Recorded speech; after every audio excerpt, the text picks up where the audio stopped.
What is going on, everyone? My name is Andy. Welcome back to another FPL video, and today it's the Game Week 17 team selection preview series. So I'm going to take you back through how my team did in Game Week 16, take a look at ranks and stuff like that, and then look ahead to Game Week 17, look at potential transfers that I'm making this week or in the following weeks to come, as well as captaincy and all that usual good stuff. The video has kindly been sponsored once again by OneFootball, so if you've not already checked them out, it's a completely free app for iOS, Android devices. You can click the link in the description below, or just search OneFootball on the stores themselves, and you'll be able to find it that way. Loads of football news, team news, lineups, all that good stuff you need as an FPL manager, as well as live scores on the weekend. So there's plenty of game weeks coming up over Christmas, so make sure to get the app downloaded now, give it a go, and you'll be all prepared for the Christmas period. So Game Week 16 was just a bit of another average week where I didn't do great. I haven't fallen loads, but I've also not got a green arrow either. So 58 points total.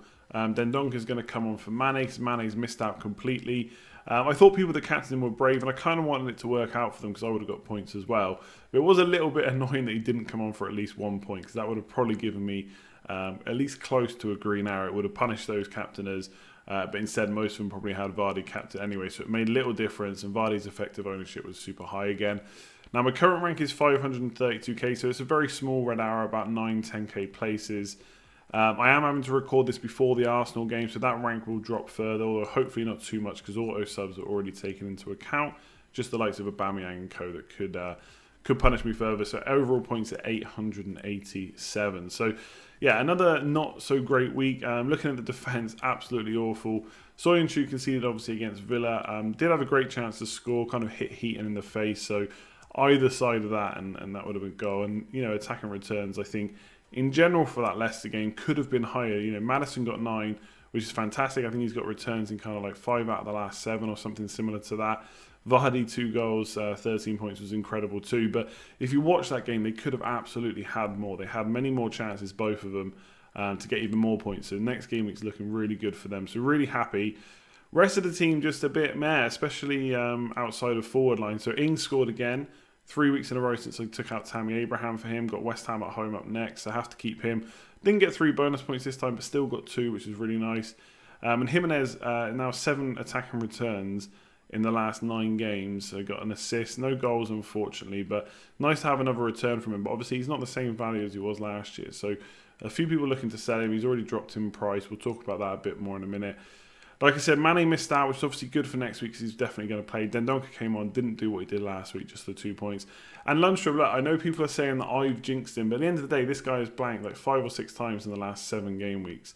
Even the week he got an assist, he only ended up with 3 points because of yellow cards and goals conceded. So it didn't go too well in that game either. Now, again, like other players, like Soyuncu, he could have got more attacking returns in this game, but it didn't happen. So still got a couple of good fixtures going forward, and obviously if you paid 4 million for him, absolutely no reason to get rid of him. He's almost a season keeper. But for people like me that paid 5 million, then you do have to question whether he's worth a long-term spot in the team. So we'll think about that.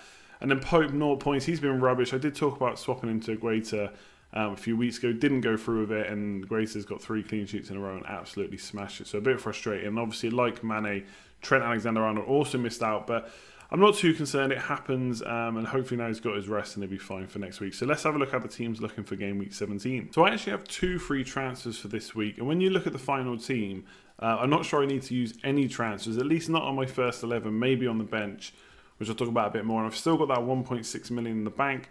Kind of saving that for a rainy day, maybe to use that this week. I'll come on to potential transfers in just a sec. But one reason I kept Pope versus Spurs, obviously not because I thought he was going to concede 5 goals, but because he had Newcastle at home up next. So while I'm a bit frustrated with him, and I would happily swap him for Guaita at this point, I think I have to give him a Newcastle at home. So he's going to get 1 more game, and then basically he's going to stay into my side until I have a spare transfer. And at some point I may just take a hit and just get it over and done with, because Burnley not been looking great the last few game weeks.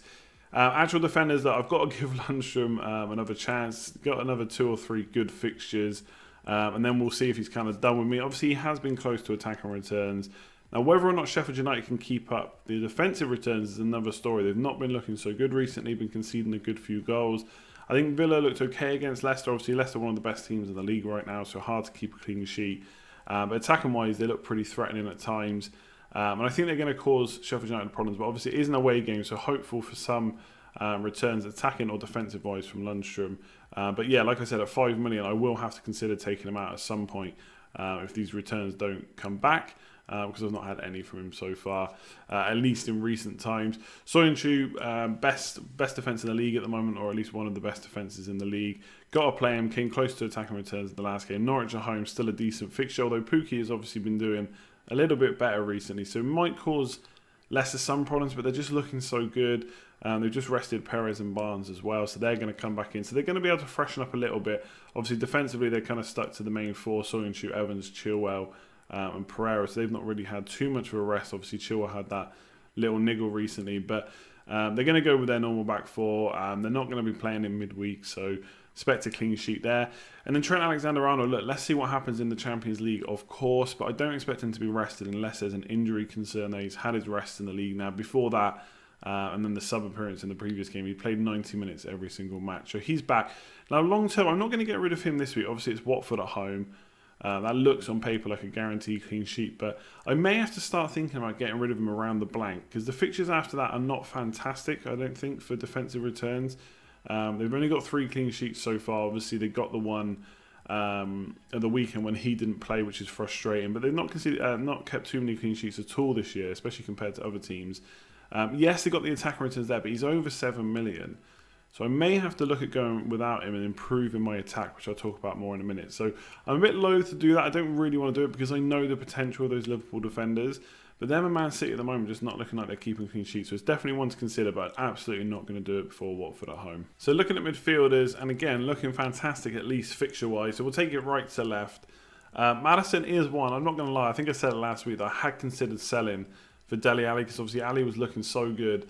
And I brought Maddison in and he blanked twice. And then he scored in the last minute of the last game. Then he got 2 assists. And again, could have had another assist.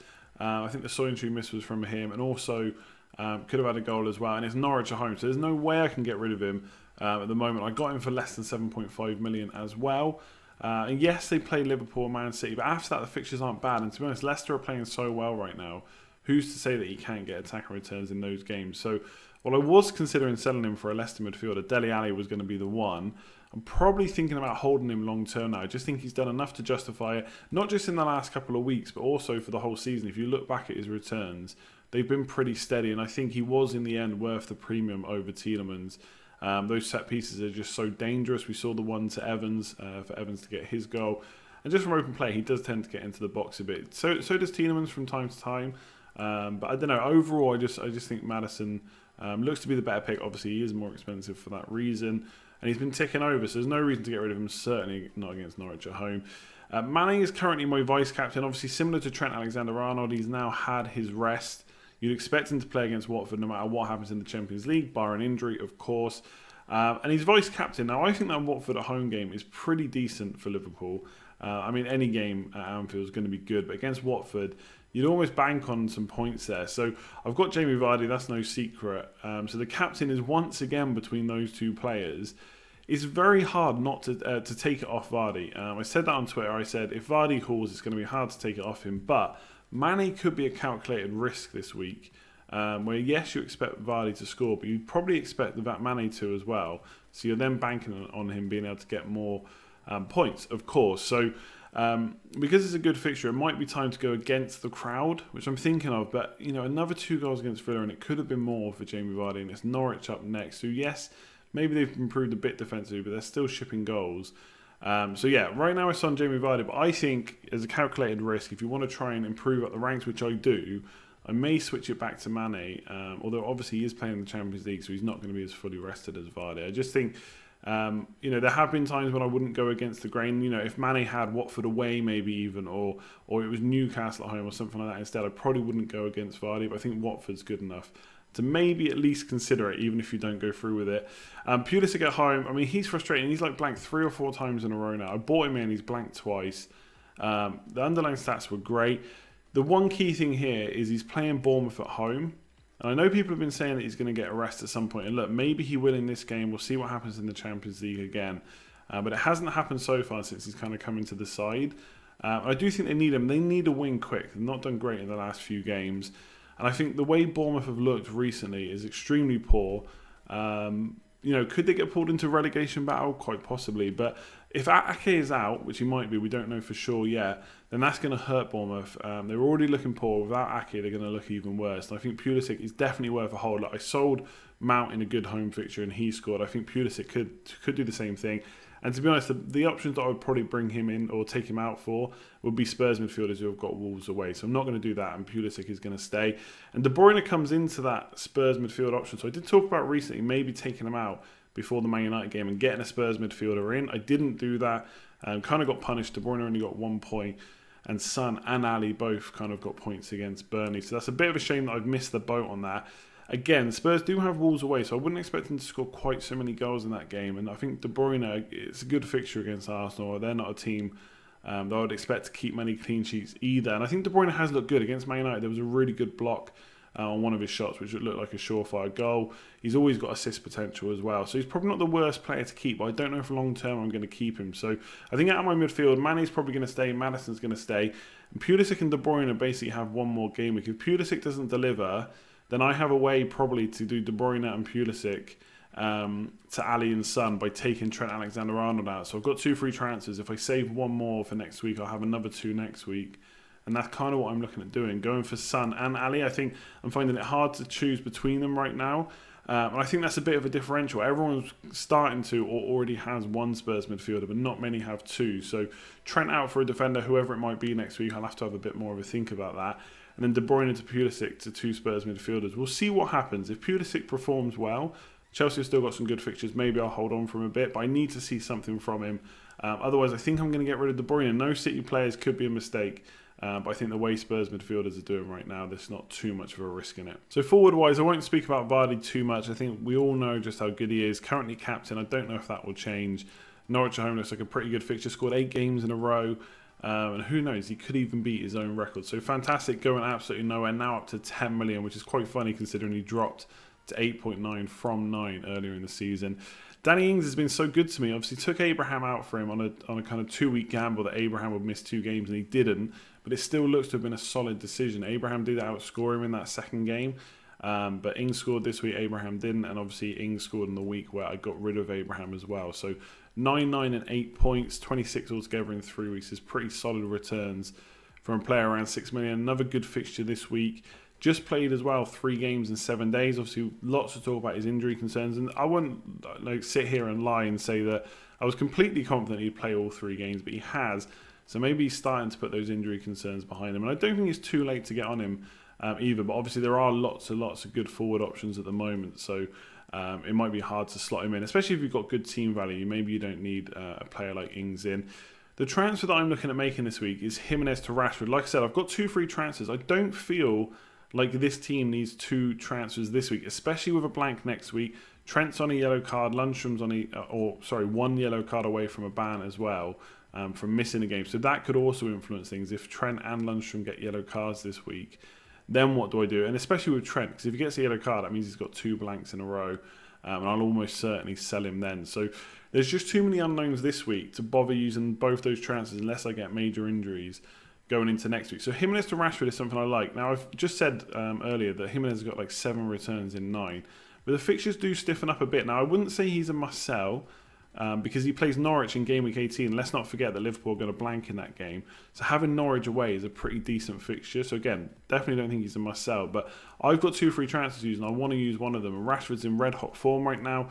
Obviously, the key thing for Man United is can they get those kind of performances that they got against Spurs and Man City, against sides that maybe sit back a bit more and aren't going to attack as much. But he's kind of been pretty consistent this season, Rashford in general. He's on penalties, and Man United have already got a load of penalties this season, way more than anyone else, which could continue as well. So I think it might be time to bring him in. He's obviously the second highest scoring forward, so it's not like he's been doing much wrong. Now, I could use a free transfer on my bench. Tamori and Diop are issues for me. I don't know if Diop's going to start against Arsenal, but if he doesn't, that's 3 games he's missed. Obviously, 1 was through suspension. And that is a bit of a problem, whether he'll come straight back into the side, especially with a blank. And if Lundstrom gets the yellow card, then I really am in trouble. So that's why I want to see what happens next week. And with Tamori, he hasn't started the last couple of games for Chelsea, but they have not looked good without him. So what I really need to happen is against Bournemouth for Rudiger to come back into the side and see who partners him. And if it's Tamori, then great, I can possibly keep him. If not, maybe I need to look at getting rid of him next week. So I only really want to use one free transfer. I could use it on Diop or Tomori, go to Martin Kelly from Crystal Palace, who's looked class recently, and for the whole season, to be fair, when he's played, save some money, and then do it that route. But I think I want to get in a transfer, a bit more of an aggressive approach. Jimenez to Rashford, and hopefully Rashford can keep doing the business over Christmas. Absolutely nailed on as well. And then hope that Tomori comes back. If not, Reece James has started a good few games with Chelsea now. For 5 million, he could be a shrewd differential. But I'm loving the team for this week. Vardy or Mane captain. Potential transfer will be Jimenez to Rashford. Let me know what you think about that. So that's it for this video. Hopefully you enjoyed it. If you did, make sure to give it a thumbs up. Much appreciated as always. Hit the subscribe button if you are new around here. And hit the notification bell as well so you know when all my other videos are going up. And when they are live. There'll be another game week preview tomorrow discussing kind of broader topics and not focusing on my team, so keep an eye out for that. Then I'll be streaming again, as always, 9 o'clock on Thursday. Leave me any comments below about what you've got about my team, what I've said, any other transfers that you think I should be making. I'll make sure to read all of them and try and get back to any questions you got as well. And if you haven't already tried OneFootball, make sure you do. It's completely free. Link in the description below, or just search OneFootball on the iOS, Android stores. Otherwise, I'll catch you next time. Like, comment, share, subscribe, all that good stuff. See you later.